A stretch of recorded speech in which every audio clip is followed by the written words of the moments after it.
Hello, friend. Myself, Pranav Joshi. This is a topic 3 in a series of 5G overview. We'll be talking about transformation to ORAN.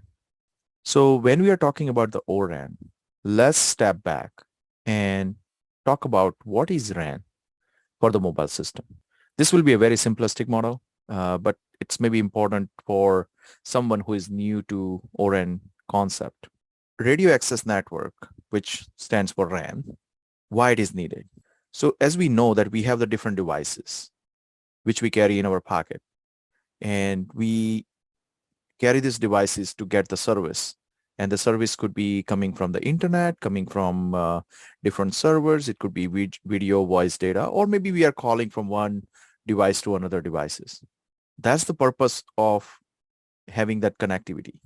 In a normal wired world, when we have our computer, let's say connected to a physical wire, and that wire goes to thinking about the traditional telephony, telephone is connected with a cable and going through the switching network within the service providers, and they provide a connection from one phone to another phone.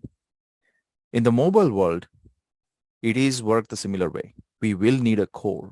Core will help establish and maintain the UE connections, validating the UE connection, authenticating it, and also comparing against what kind of services they are subscribed to. And depending on that, that services could be provided. In order to facilitate this, we need an access network. Why it is an access network? Because the mobile devices or the user equipments are wireless. It has to establish the wireless connectivity to an access. That access network will have the wired connectivity back to core in a normal cases, and that will fulfill the end-to-end call flow and L2N service validations and providing the service as a whole. So radio access network help locate and maintain the connections with each individual UEs. And as UEs are moving around, that also keep track of where the UEs are and kind of doing a handovers to another access point to the another access point. So this is very high level view, but that's what the functionality of radio access network as a whole, bridging the gap between the mobile devices and the core network. So as we are talking about the ORAN, we need to ask that questions like, what are the traditional RAN challenges? In this diagram here, it display the traditional RAN base station where it's made of the RRU, deploy on top of the tower, and there is a BBU, baseband unit, connected as a whole. So this is what the traditional RAN represents. It has the protocol stacks, which is standardized, but it runs on the proprietary hardware.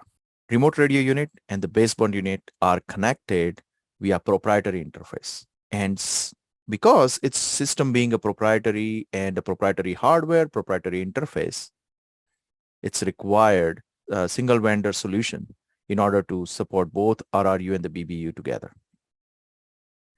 But having this architecture, now challenge with the service agility when we have a different type of service with a different requirement, different from the delay perspective or from the throughput perspective or from servicing low throughput but at a high QoS, all those aspects need to be served, and this architecture could be rigid for that.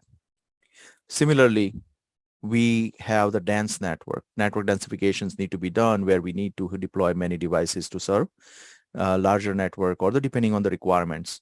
Things need to be done in with this rigid architecture. It also brings different challenges. And in last decade or more, now we have seen the value of virtualization and cloudification of the solution. Being a rigid architecture that also create different type of restriction, especially being a proprietary interface, supporting that will also bring different challenges. So this is what the traditional trend challenges are. Now, that also lead us to the next step, why we need ORAN. So what are the driving forces? As we just talked about some of the challenges, those are the driving forces for ORAN. From the objective perspective, we know the challenges, which are virtualization technology, proprietary network dependency, scalability, and the network densification. It helps the objective to drive to the ORAN, increase the network resource utilization. utilizing the features like slicing and pooling. Cost reduction, using cloudification and using a data center with virtual architecture. Now, as you go into data centers and you are scaling as needed basis, it also help you save on electricity and the space. And not only that, when we have the flexible architectures and the benefit of cloudification, it's also bring the automation and orchestration benefit. So now, as higher scale capacity changes or maybe required special service need to be served with a certain rigid requirements, things could be orchestrated with the network coming at scale, coming at as needed, and then making sure the network get the benefit of automation and orchestration. By achieving those objectives, it will bring lots of gain, and lots of gain in terms of saving dollar and time. It will help CapEx reduction with the hardware optimization, OpEx reduction with automation and orchestration utilizing that. And it will help you revenue maximization by providing the service as needed basis, or maybe coming up with the new services which doesn't exist today, but with the stringent requirement. Now it is possible to host this kind of service by taking the benefit of the ORAN. So now, as we talked about the need for the ORAN, how does the ORAN discussion started? The ORAN Alliance played a big role in it. So the ORAN Alliance was formed in February 2018 and provides a global standard for the ORAN. The standard body or the alliance body came from merger between the XRAN and the CRAN Alliance. And now it has like 30 plus operators and 300 plus companies participating actively on it. And it is also active to provide open test integration center like OTIC, and also arrange the global plug fest where different vendors can bring their solutions and validate across each other and interoperability. What was the goal for the ORAN Alliance? So first and foremost was an openness. Now with the ORAN Alliance driven ORAN standard will help operators can work directly with different vendors. Now the solution is not rigid anymore. It can be work across. And with that benefit, they can mix and match or create a powerful unique solutions by mixing and matching all those different combinations or the different component within the ORAN space. And inherently, this also bring with the open source software architecture, increasing the competitions in the ecosystem, bringing the whole price down. So that's price factor and as well as the flexibility. But the second most important thing is intelligence. With benefit of artificial intelligence and machine learning, open architecture with ORAN will allow to collect the data throughout the network, perform analysis, feed informations back to the network in an automated fashion. And throughout the network, you have a capability to collect those data. And ultimately, self-driving the network to optimize and get the most out of it. How do they achieve it? So ORAN Alliance has created different technical working group. As is shown in this figure, I'm not going into each and every one, but you can see it focusing on different ORAN components as well as ORAN interfaces and some of the challenges of architecture, which ORAN bring as a flexible solution. Not only that, it also has a focus groups, and the focus groups can work on top of technical groups, advising for the test and integration focus, standard development focus group, open source focus group, and the security focus group, covering whole different areas of the architecture for the ORAN. What are the ORAN components? So with 4G LTE, we had a closed proprietary architecture. We looked at it in our traditional RAN challenges, and it has a fronthaul, which is CPRI based fronthaul, but that is proprietary interface. As you can see in this diagram, we have the BBU and our remote radio head, where CPRI interface in between them, which is proprietary. With 5G, the new design will bring a capability of much more data as well as applications with stringent delay requirements and millions of possible IoT devices. Considering all those different aspects, it will come up with a higher bandwidth. And with advanced and enhanced MIMO functionality, provide the antenna ports using multi-user MIMO. So main component of the O-RAN networks, let's look into it. So in this diagram, as you can see, it's showing you a very high level end-to-end 5G network, which has the UE as well as 5G core and globe represented for the internet or services. In between, we have the bigger blue box, which represent RAN. And here, using the O-RAN architecture, it has a different components. It represents the ORU. ORU is going to be a radio unit, perform the fast Fourier transform, and some beamforming and pre-coding. While ODU, which is the next half, which is connected with an open front haul interface, handle the media access control, which is MAC, RLC, radio link control, and Hi-Fi, high-level physical layer. Using a mid-haul, the next hop will be OCU, handles the packet data converge protocol, PDCP, layer between the network and the user equipment. And let's not forget RIC, Radio Intelligent Controller, which include the known real-time RIC and the real-time RIC that gather the information, perform analytics, and use AI and ML to generate suggestions for this network's element to optimize the RAN. So all those different components with their own interfaces brought in as a part of the O-RAN solution and the O-RAN Alliance. And as you can see in this diagram, you can see the protocol split and the interface being introduced with this architecture. So now, as we looked at the O-RAN components, let's talk about how the O-RAN functional split and G-Node-B disaggregations look like. This diagram represent and also compare with the 4G LTE and the protocols split between those interfaces. Here you can see ORU and ODU, and there is an open front haul. The open front haul is represented by Enhanced Common Public Radio Interface, which is called ECPRI in a short form. By having this interface, reduces the bandwidth requirement by moving all the physical layer functionality to RU. But RU complexity increases tremendously. Why?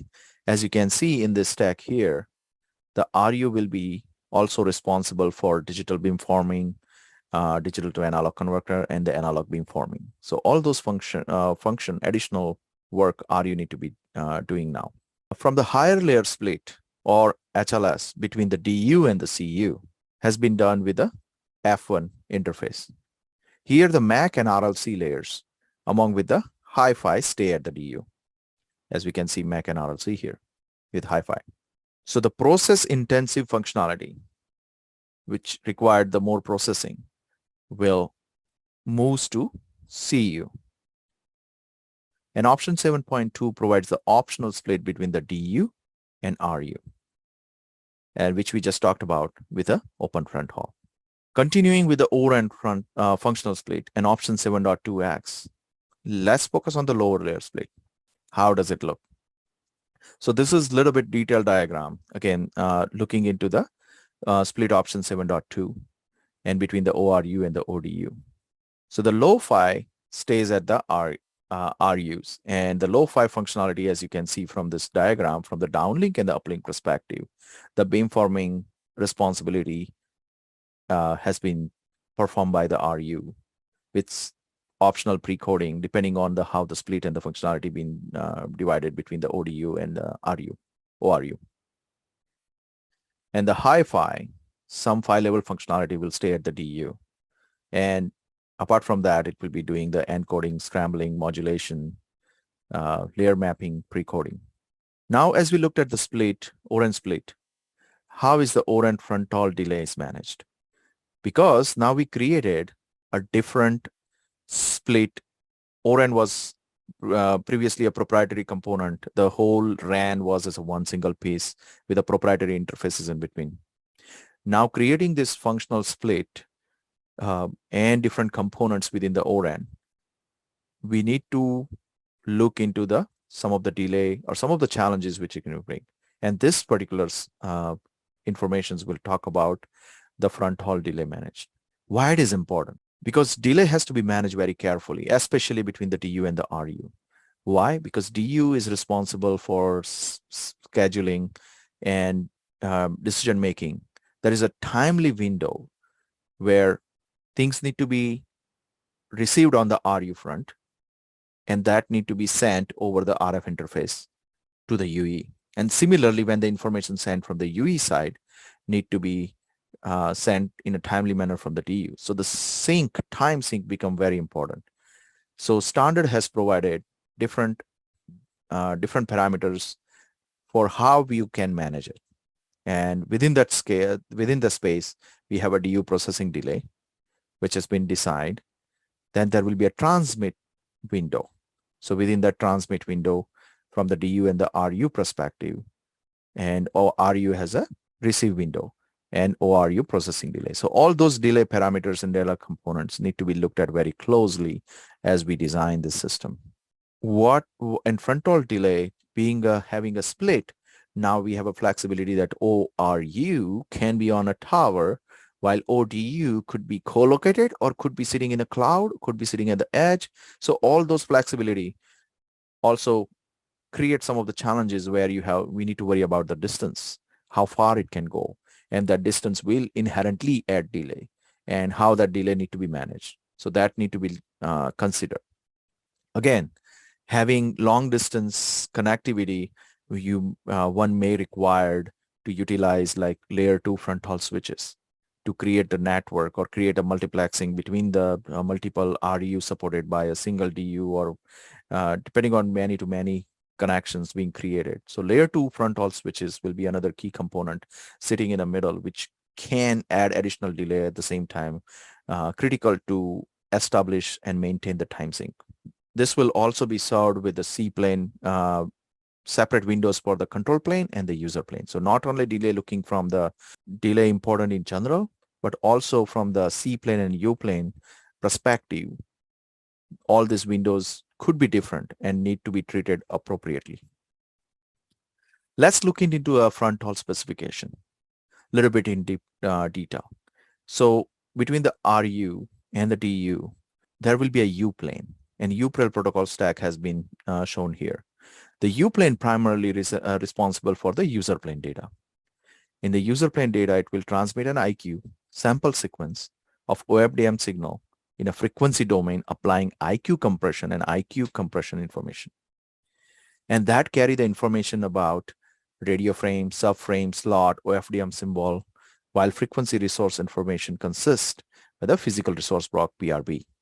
It's the start position and the number of PRBs going to utilize. So U-plane is primarily user plane perspective data will be carried and informations between the RU and the DU. When we talk about the C-plane, which is a control plane, it will be important to look into the beamforming perspective. From the ODU and the ORU, the EC pre-payload consists information specifying the beamforming weights to be applied to when the TX and RX IQ sample sequences and time frequency resources information of the U-plane messages. And ORU uses these informations to generate a beam for transmitting and receiving signal on the radio interface. Now, S-plane. S-plane is a sync plane, I would say, or synchronization plane, become very critical, as we just looked at in the previous slide, where we are talking about the timing importance between the ORU and the ODU. S-plane play a key role to maintain the time sync between all those nodes, so the informations are in sync and sent appropriately and transmitted from the TX and RX perspective. So it provides the highly accurate synchronization between ODU and ORU, allowing inter-ORU synchronizations for TT, carrier aggregation, using multiple ORU, MIMO, and other processes. And how can this be achieved? Utilizing the PTP and a SYNC protocol support. Last but not least, the AMP plane, which is a management plane. It is critical in a sense that when we have a multiple RUs being deployed, serving by single CU or maybe multiple DU, depending on how the architecture has been designed, AMP plane play the critical role to provide a variety of ORU management functions. Now it could come to an installation or a software configurations or a performance monitoring or a fault or maybe a file transfer. All those things is needed on the ORU side as required by the CU plane and S plane. And in order to achieve that, it used NATCOM for general purpose protocol for managing network devices. What are the different ORAN fronthaul network topology and configuration? As per this diagram, you can see some of the cases being shown like ODU and ORU in a point-to-point configuration. So point-to-point connections could be a direct link between the ODU and ORU. But we have a flexibility with the ORU and ODU. It could be co-located, it could be located at the edge, it could be located in the cloud. So all those options are possible by design with the ORAN split and ORAN components. And that could be achieved with this layer 2 switch configuration as is shown in the part B. By doing so, there are lots of benefit come with it. The increase the fronthaul transmission capacity per port. Now layer 2 switch could be with a higher bandwidth. It can support multiple ORU, multiple ODU, and it can support on a bigger pipe going towards the core or going towards the cloud as needed, towards the DU, I should say. And it also provides a redundancy. If some path is failed, there is always a second path could be taken over. It will reduce the amount of cost, amount of things, the direct link is needed, the length, and providing a possible redundancy and one-to-many option. So it can utilize, depending on the architecture need, one RU could be served by multiple single DU, or the multiple RU can be served by a single DU. So what is ORAN functional split at the high layer split? So we looked at the lower layer. The high layer split is between the DU and the CU. It's basically the protocol separate the PDCP and the RLC protocol. OCU transmit PDCP PDU in downlink directions and receive RLC SDU in the uplink direction. Already standardized information making interoperations between the elements simpler, and the alternative options 2.2 separate the RRC and PDCP for the control plane and the PDCP for the user plane, as is shown in this diagram. So what are the challenges with the high layer split? New radio PDCP reordering will be one of the challenge. This split requires a resequencing buffer in both the DU and the CU as the correct packet order is required. Performance of the SCTP and the RLC PDCP stream integrity by ciphering and integrity protection. So with this design, it gives some flexibility and some benefit at the same time, some of the challenges which need to be looked at or considered. Now we looked at all those different RF components, plates and other stuff. Now let's talk about what are the new ORAN interfaces. This diagram provided by ORAN Alliance, but shows the ORAN architectures and the interfaces it has proposed. So we have talked about the fronthaul interface, open fronthaul, and a mid-haul, HLS with the F1C and F1U you can see in this diagram. Let's talk about something new which we have not talked about yet. E2 interface. As you can see here, E2 interface is new within this ORAN Alliance, but that's provided in connectivity to a near real-time read. It's a what is near real-time read? It's a logical functions that enable near real-time control and optimization of ORAN elements and resources via fine-grained data collections and action over the E2 interface. So it will be collecting data actively and then also making an intelligent decisions to optimize the network further. Near real-time RIC will be also accompanied by a known real-time RIC. And known real-time RIC and real-time RIC will talk with utilizing A1 interfaces. What does the known real-time RIC do? It's a logical function again that enable known real-time control and optimization of RAN elements and resources.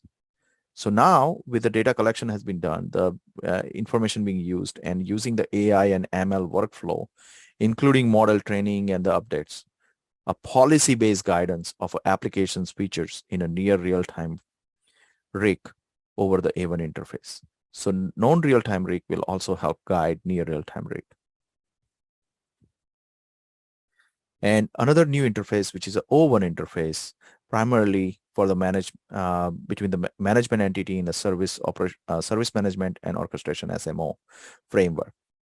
And it's primarily manage the ORAN components. And another proposed O1 star here is showing the interface supporting ORAN virtual network function. So new elements we just looked at it is a RIC. Let's look at the RIC a little bit closely. What is a key requirement for the RIC? Why we need a RIC? So we looked at the E2 interface and the A1 interface between near real-time RIC and the known real-time RIC. Primary function RIC will perform, and as you can see, depending on the requirements in terms of latency, it can be very active and timely manner, making changes or optimizing the network as needed basis. What are those use cases? Primary use cases are looking at the network intelligence by providing policy enforcement, handover management, resource assurance, and resource control by load balancing, doing a RAN slicing, radio link management, and advanced SON. This could be achieved by XApps. The XApps are the, let's consider that's those kind of an apps may be provided with the RIC. At the same time, it also has a functionality or option where third-party applications could be added. This may give an opportunity for third-party applications or the special applications could be added with appropriate XApp to generate and manage and optimize the network depending on the requirement of that application. So it gives lots of flexibility within the scope and provide lots of intelligence using the AI and MI model within the ORAN architecture. Thanks for watching this presentation. This presentation I compiled with many different sources, and I would like to put those sources as a reference. You can certainly go and look into it, individual link. And I really appreciate your time and attention. And please feel free to give me any comments or recommendations. I would certainly open for taking your feedback into account. Thank you. Have a nice day.